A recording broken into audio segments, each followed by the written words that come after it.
Vallera, Liina läheb materjali järgi. Ma ei tohiks laulda, see ei tule mul üldse ilusti välja.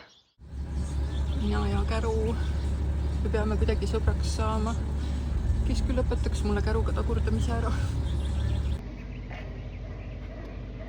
Jõudsin siis kohale. Selline kogus materjali tõesti vist ei mahu minu Peugeot pagassi. Aga mul on järel käru, nagu te võib-olla enne panite tähele. Tarmo siin juba toimetab midagi. Kraananool on ka valmis, et neid siia lindi peale tõsta. Siin söödikarnis on väga-väga ilus aiakujundus tehtud. Kujutan ette, kui palju tööd ja vaeva kõik need kivid kokku vedada on.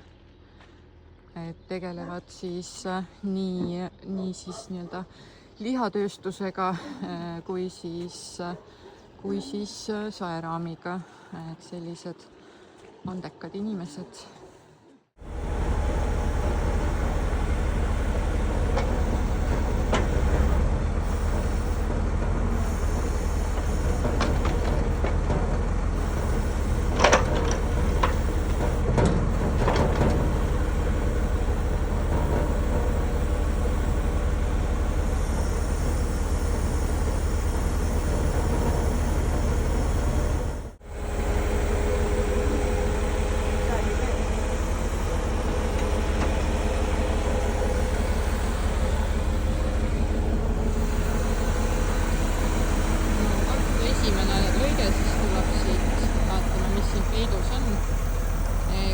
Puudega on alati nii, et sa kunagi ei tea, mis sealt koore alt välja tuleb ja milline see puidu süü on ja mis üllatusi seal võib olla.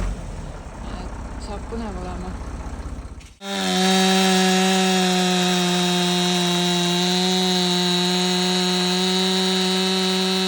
Selle juures on kõige väiksem töö, aga selle peale sokutamine siia on nüüd siukene.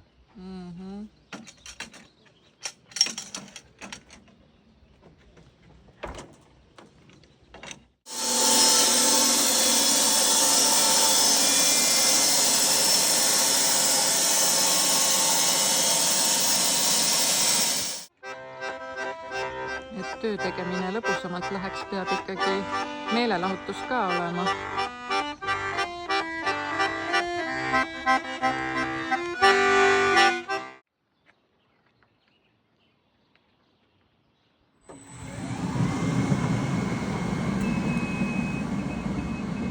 Saab koju kutsuda endale sellise saeraami ja ei pea üldse transporti.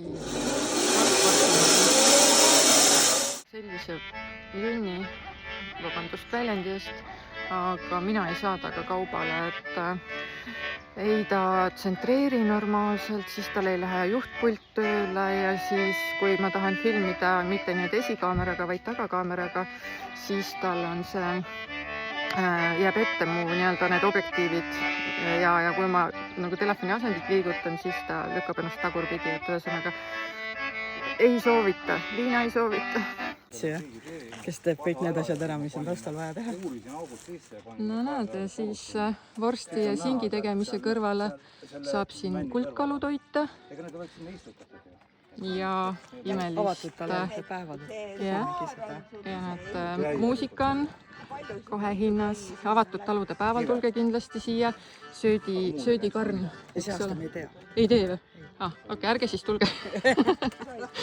Kopeerib täielikult palki. Ühesõnaga, kui palk on kõver, siis lõikab kõveraks ja siis pannakse ta kiirkuivatis ja pressi alla. Okay. Ta võib neid veel tuua metod, kui ta näeb. No vaata seda looduse vingerbussi. Kuhu on otsustanud nagu sõlme kasvada.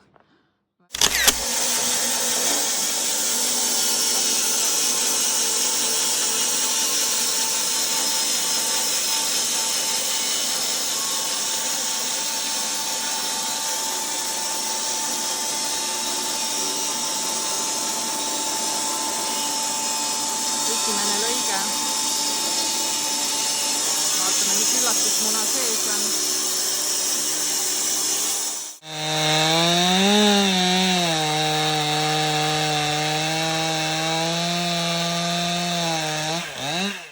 selline teenindus, lõigatakse valmis ja aidatakse veel hädas daamil käru peale panna. Kodus pead ise ainult puhtaks tegema. Ma tõmban tolmuimejaga ära muretse. Ei, ma ei muretsegi, tuleb tõruk. Nüüd jõudnud siis nii kaugele, et Tarmo aitab mul need viimased langud veel peale, aga meil tekkis lihtsalt nagu tõsine nagu küsimus, et kuhu kõik see materjal nagu ära paigutada, et seal on ikka teda meeletult, et ma pean siin Tarmoga rääkima, äkki saame kuidagi kaubale, et rendib mulle natukese jupi metsa siit kuskilt, viime metsa alla. Ja huntidele. Ei tea, palju sellel kärul see kandevõime on, mitu neid mulle siia mahub, enne kui ratas koopas on. 100 kilo küll on peal juba. Ma usun küll, jah.